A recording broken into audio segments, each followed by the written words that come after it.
काडसिद्धेति वरम विद्या बुद्धिप्रदम वंदे ज्ञानदूतम जगद्गुरु.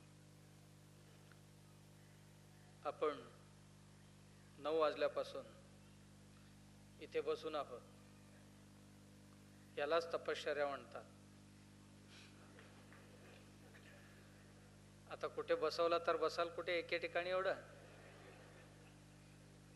तंबाखू तरी काढतील, चुना तरी काढतील, गुटखा तरी काढतील, नाहीतर ह्यांची त्यांची निंदा नालस्ती तरी करतील बसून.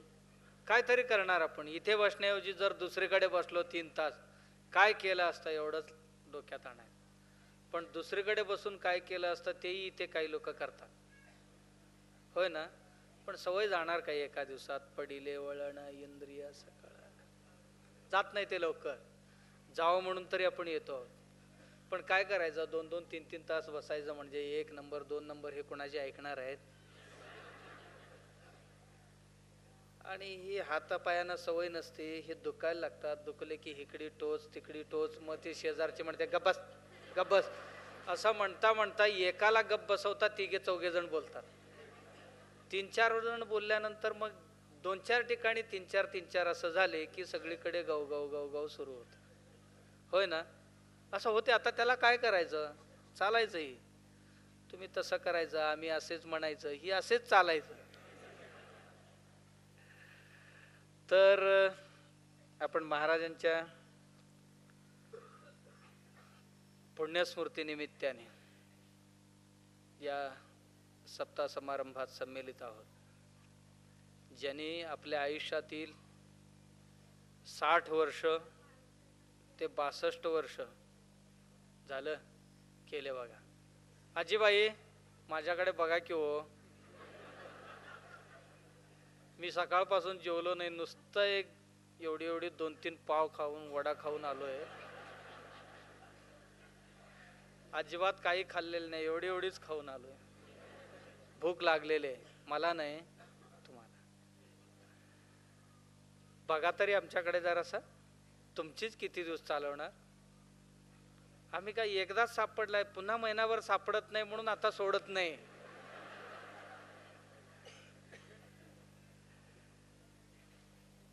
तर महाराजांच्या या पुण्यस्मृती दिवशी ज्या पुण्यपुरुषांच्या जन्मशताब्दी वर्षातील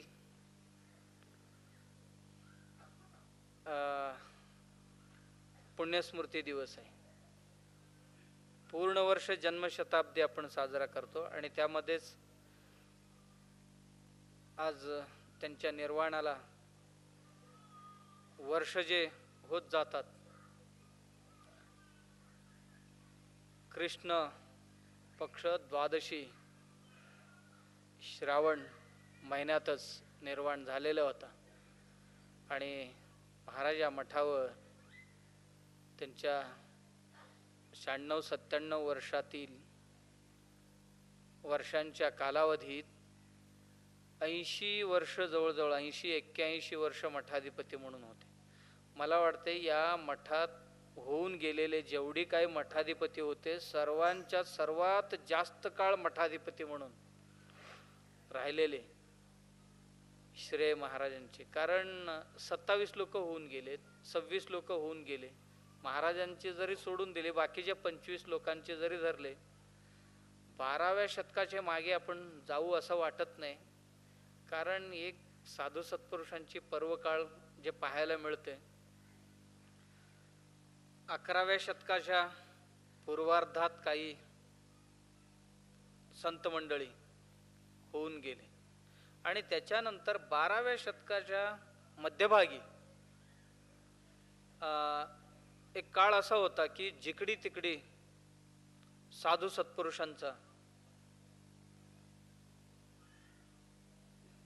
सत्पुरुषांचे अस्तित्व पाहायला मिळत होते. जसं की कर्नाटकात बसवेश्वर आदी संत मंडळी, हजारो साधू पुरुष जे क्रांती केले ज्या भागात, त्याच अवधीत इकडे ज्ञानेश्वर आदी सत्पुरुषांची क्रांती पाहायला मिळत होती. आणि याच दरम्यान या मठाच्या मूळ मठाधिपती किंवा त्यांच्या नंतरचे कोणतरी असतील या मठाचे स्थापन केलेले असतील आणि त्यांच्यानंतर एक 25 लोकांना एक 30-30 वर्ष धरले, तरी सुद्धा किती झाले? 25 त्रिक 75 म्हणजे 750 वर्ष झाले. आणि महाराजांची एक 70-80 वर्षांचे कालावधी धरले तरी 800 वर्षापूर्वी या मठाचे संस्थापन झालेले असावं. आणि त्यामध्ये कोण 25 वर्ष राहिले असतील, कोण 10 वर्ष राहिले असतील, कोण 50 वर्ष राहिले असतील. तर हे सर्व हिशोब बघितले तर मला वाटते की 70-80 वर्ष राहण्याची, मठाधिपती म्हणून राहण्याची श्रेय फक्त महाराजांनाच मिळालेले असावं असं वाटतं. कारण एका व्यक्तींची कारकीर्द 25 ते 30 वर्ष, आल्यानंतर गुरु असताना एक 8-10 वर्ष तसेच जातात, 10-15 वर्ष, आणि नंतर इकडी तिकडी कारकीर्द एक 10-15 वर्षांची, तेवढ्यात त्यांचे उत्तराधिकारी येतात, ती 10-15 वर्ष नगण्यच असते. एकूणच कारकीर्द एक 10-15 वर्षांचीच एका व्यक्तीच्या जीवनात. जसं की राजे महाराजांचे जरी जीवनचरित्र आपण पाहिलात, वेगवेगळे राजकुळातील राजघराण्यातील जरी त्यांचे इतिहास पाहिलात, तर एक प्रसिद्ध राजा किती वर्ष राज्य केलेले असतो, तर त्यांच्या कालावधीत त्यांच्या उन्नतीचा काळ फक्त 10-15 वर्षांचाच असतो. भले शिवाजी महाराजांचे जीवन काल आपण पाहिले, काल संभाजी महाराजांचे जीवन काल आपण पाहिलं, किती वर्षांची? संभाजी महाराजांची जीवनकाल 10-15 वर्षाच्या आतच त्यांची सर्व काळ. शिवाजी महाराजांची जरी जीवनचरित्र आपण पाहिलं तर त्यांची पर्वकाळ तेवढीच 10-15-18 वर्षांच्या वर नाही. एक व्यक्तींची उन्नतीची पर्वकाळ, विकासाची काळ किती असते तर 10-15 वर्षांचीच असते. आणि तेवढ्या अवधीतच त्यांचे अवतार कार्य संपत असते. तर इथे बघितले तर महाराज 15-16व्या वर्षी या मठाला आले आणि मठाधिपती होण्यापूर्वीच ज्यांनी दत्तक घेतलेले होते ते बहुतेक निघून गेले आणि नंतर मग उत्तराधिकार झाला.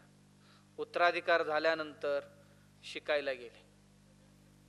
या मठाचीच एक शाखा मठ असलेले मर्डी मठात शिकायला गेले. तिथे अनेक वर्ष गुरुकुल पद्धतीची व्यवस्था तिथे होती आणि त्या तिथे महाराजी अध्ययन केले, विद्याध्ययन. आणि त्या काळी विद्याध्ययन म्हणजे स्वामी लोकांना पूजा अर्चा पाठ प्रवचनादींची शिक्षण देत असे. याबरोबरच थोडी थोडी मंत्रतंत्रही शिकवले जात असे. सापाची मंत्र, विंचवाची, आणि जनावरं दूध नाही दिले तर तांदूळ मंत्रून द्यायची आणि काहीतरी धान्य मंत्रून द्यायची, कोणाला ताप आले तर मंत्र घालायची, नारळ लिंबू मंत्रून द्यायची. ही महाराजांना सगळी विद्या येत होती, कारण जिथे विद्यार्जन केलेले होते तिथे हे सर्व शिकवत होते आणि पूर्वी महाराज ते सर्वही करत होते. अमावास्याला माणसं यायची पूर्वी. अमावास्याला येणार म्हणजे कशा करता येणार? पाया पडायचा, पडले की गाराणं चालूच. चालू झाल्याबरोबर मग त्याला ह्यांच्या साईडला अंगारा बांधून ठेवलेले असायचा, पुढे अंगाऱ्याचे, एक अंगाऱ्याचे पुढे काळे दोरी वगैरे ते सर्व साहित्य असायचेच. आणि ते घ्यायचं आणि मंत्रायचं, द्यायचं आणि बरं होईल जा म्हटलं की तो जायचं. श्रद्धेने आलेले असायचं, त्याला बरं वाटायचं आणि पुढच्या अमावास्याला आहेच दुसरं तक्रार घेऊन. एक झाले की दुसरं तक्रार. कारण माणसांच्या आयुष्यातली तक्रार कधी संपत नाही. माणसं संपतात पण तक्रार संपत नाही. एक झाले की दुसरं. इकडे मुजवत आहे तर तिकडे खड्डे पडलेले आहेच दुसरं. ह्यालाच प्रपंच म्हणतात. महाराज म्हणत होते ह्यालाच प्रपंच म्हणायचं. एक बंद करेपर्यंत दुसरं एक चालूच झालेले असते, ओपन झालेले, उघडलेले असते. तर हे सर्वही करत होते. आणि विंचू चावले की मंत्र घालायचं आणि मंत्रून पाणी द्यायचं, साप चावले की मंत्रून पाणी द्यायचं, हे सर्वही करत होते पूर्वी. आणि हे विद्याध्ययनात त्यांना शिकवले गेले होते, कारण मठाधिपती लोकांनी हे शिकायचं असतं. शिकून का त्याही पद्धतीतले काही येतात तर त्यांना ते करायचं, हे सर्व करत होते.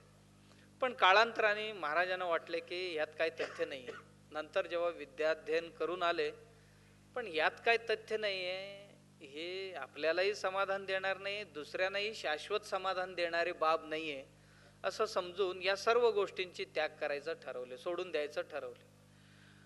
आणि त्याबरोबर अनेक कंदाचार, रूढी, परंपरा जे होती मूढतेने करत आलेले, ज्याची महत्त्व संपून गेलेलं होतं, ज्याचा औचित्य शिल्लक राहिलेले नव्हते तरी सुद्धा करावं लागत होते, अशा काही गोष्टी सोडून दिली आणि आमूलाग्र क्रांती केली.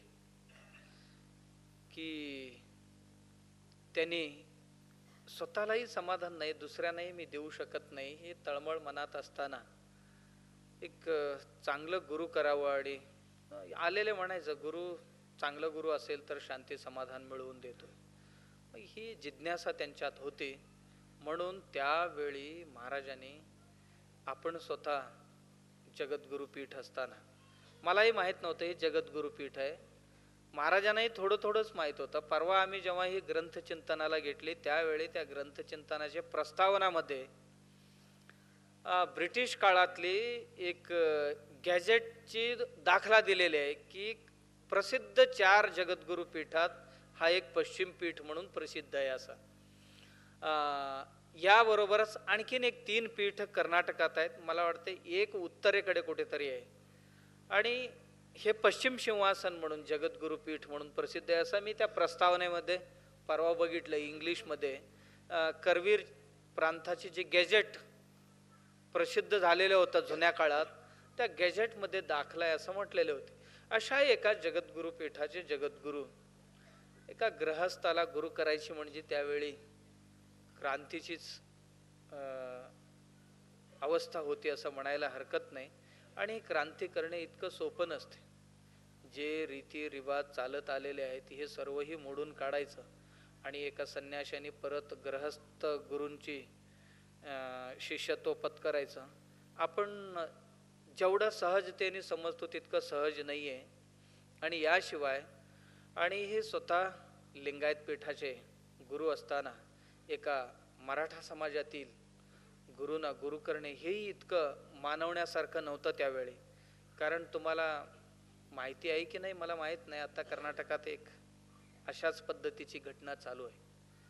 जे मठाधिपती आहेत त्यांची वय आता 70, 75, 80च्या आसपास आहे.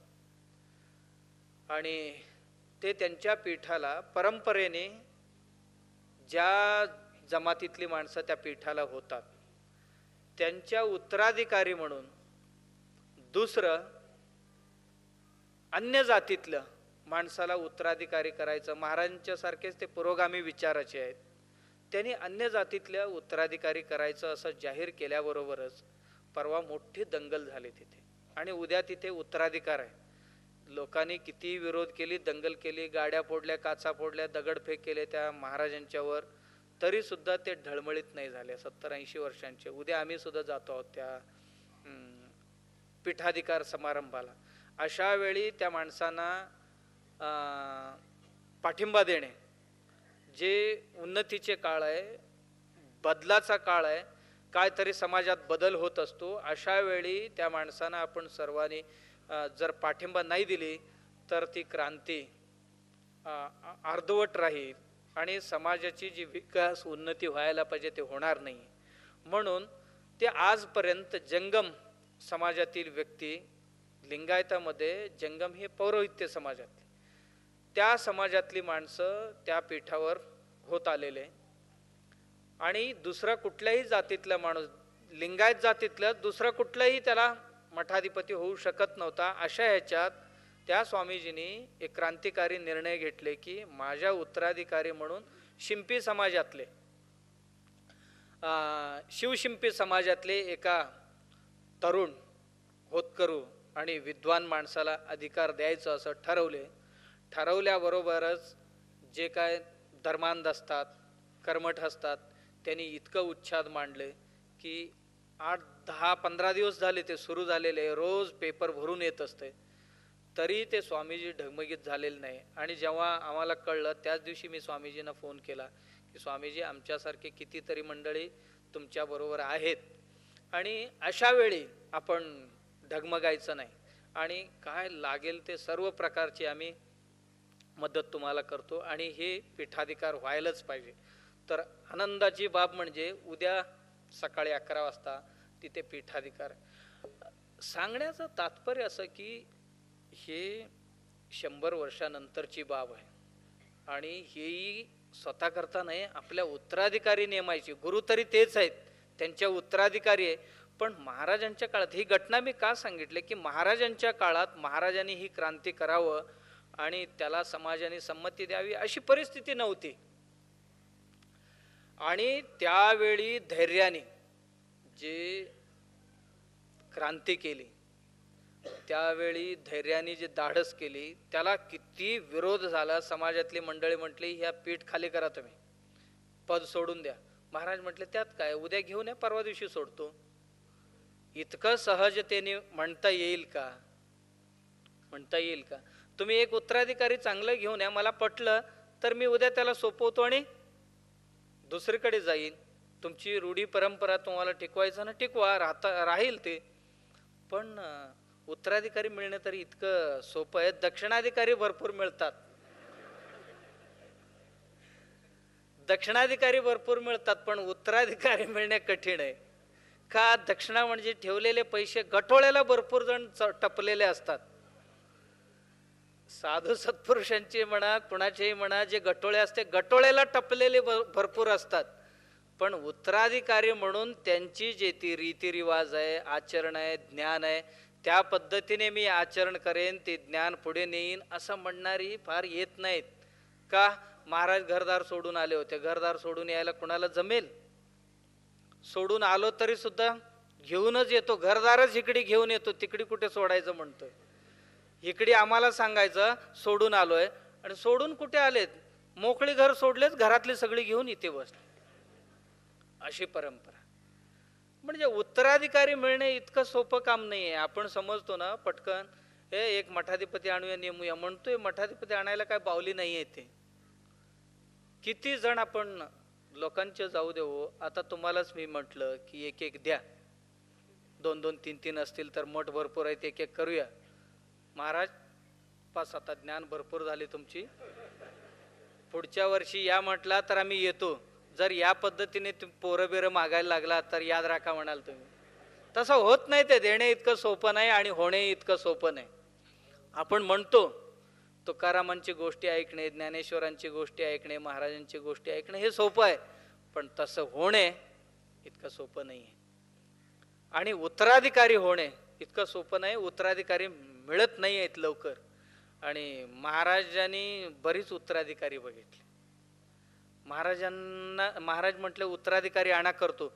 कोण उत्तराधिकारी आणतो? जे सांगायला आले होते, अजिबात तुम्ही असं केलेलं आम्हाला आवडणार नाही, परवडणार नाही म्हटले, आणा एक माणूस. म्हटल्यावर शेवटपर्यंत परत आले नाही ते भेटायला. का उत्तराधिकारी आणायला ते गेले, ते आलेच नाही पुन्हा, शेवटपर्यंत आले नाही. का? कुठे भेटतोय? महाराजांनी स्वतः शोधले तर कुठे सापडे ना. आलेले कुठले टिके ना, टिकू देईना. आले किती आणि गेले किती.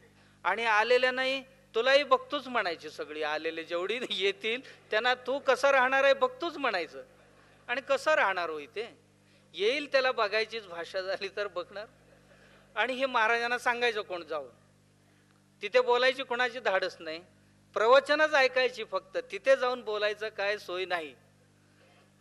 तुला काय विचारले की महाराज म्हणतो तुला काय विचारलेलं होतं, तो कसा आहे, ते कसे आहेत विचारलेले होतं, कशाला सांगतो? चल इथनं म्हटलं की निघायचंच, तिथनं थांबायचंच नाही. एकदा एक बाजू फिक्स झाले की तुम्ही नंतर काही केले तरी त्यात बदल व्हायची नाही. तर किती मुलं आले, किती राहिले, कोण 2 वर्ष राहिले, 15 वर्ष राहिले, 20 वर्ष राहिले, कुठली राहीनाच. राहणार कसं? राहू दिली तर राहणार ना. इतकी गवत उगवलेली, त्यात कुठली बीज चांगली राहीना. कुठली बी त्याला जगूच देत नव्हती ते गवत सगळे. मग राहणार कसं? आणि हे सांगणार कोण? सांगायची कोणाची धाडस नाही. मग पण इच्छा सगळ्यांची काय? आपणच मठाधिपती व्हायचे. बऱ्याच लोक मठाधिपती व्हायची इच्छा, पण मठाधिपती होण्याची पात्रता प्राप्त करावी ही बुद्धी नाही. मठाधिपतीला हुडकायला जावं लागत नाही, किंवा पदवी हुडकायला जावं लागत नाही. ती महाराज म्हणत होते बघा, आठवते का आपल्याला, गुरुकृपा करायची नसते. आईची प्रेम ही असते, त्याला पात्र राहायला पाहिजे असं म्हणत होते नेहमी. होय ना, असेच म्हणत होते ना. आणखीन एक म्हणत होते, पण मला त्या म्हणणे जरासं अवघडते. महाराज म्हणत होते ते ठीक आहे, त्यांना अधिकार होता त्याचा, पण म्हणू का तसं? नको. आई प्रेम करते आणि आईचं प्रेम असते आणि करतात कोण? मी नाही म्हणणार. महाराज म्हणत होते पण ते करून होत नाही. कृपा ही असते आणि त्या कृपेला पात्र व्हावं लागते. पाणी वाहत असते आणि पाणी आपल्याकडे यावं तर ते पाण्यापेक्षा लहान व्हावं लागते. पाण्यापेक्षा उंची कमी असेल तर ती पाणी आपोआप त्या जमिनीत येत असते. तसे आपण लहान झालो म्हणून गुरूंची कृपा आपल्याकडे वाहून आली सगळ्यांकडे. आपण गुरुकृपा संपन्न कसे झालो की आपण काय नाही, महाराज काय सांगतात ऐकायचं आणि चालायचं पुढे. म्हणून महाराज एवढी क्रांतिकारी जीवन जगले आणि त्या काळात ही कल्पना सहन होत नाही. या 5-6 महिन्यापूर्वी या भागात, गड इंग्लज भागात, इथे काही मंदिरांमध्ये दलितांना प्रवेश करू दिली नाही आणि काही मंदिरांमध्ये, काही मठांमध्ये दलितांना एका पंक्तीला जेवायला बसवले म्हणून भांडण झाले आणि मठाधिपतीलाच तिथनं काढायला निघाले होते. ही परिस्थिती, प्रसंग आहेत. म्हणजे आत्ता हे 21व्या शतकात की महाराजांनी ही 20व्या शतकाच्या मध्यभागी आणि उत्तरार्धात ही सगळी एक करणे, ही सर्व भेदभाव नष्ट करण्याकरता केलेली क्रांती ही अविस्मरणीय आहे. आणि आता आपल्याला काय वाटणार नाही, आम्ही कधी कधी ही घटना ऐकले की ती पटकन महाराजांची जीवनातली घटना लक्षात येतात की आत्ता या 50 वर्षानंतर सुद्धा आधुनिक कम्प्युटरचे काळ आलेले असतानाही ही परिस्थिती आहे.